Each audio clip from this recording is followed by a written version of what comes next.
मी प्रताप तांबुळकर.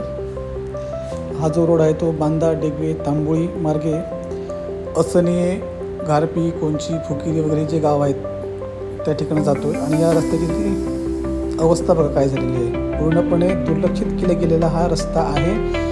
अनेक वेळा प्रयत्न पण झाले, पण प्रशासनाला अजून काही जाग येत नाही.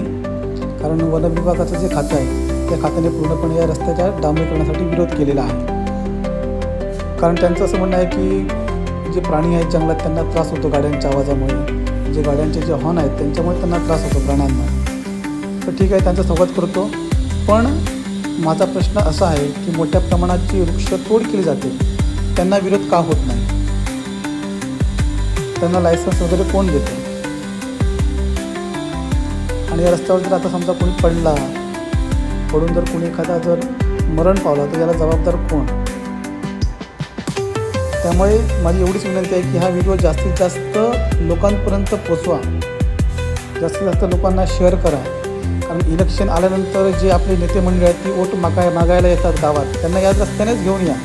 आणि एक असा निर्णय काहीतरी घ्या की जोपर्यंत हा रस्ता होत नाही तोपर्यंत एकही मंत्री आमच्या गावात येता कामा नये, असा निर्णय घ्या सर्वांनुमते. हा ब्लॉग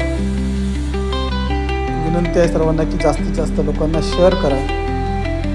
कारण खूप त्रास होतो. अनेक तरुण जे आहेत ते गोव्याला कामाला जातात, ते याच रस्त्याने प्रवास करतात.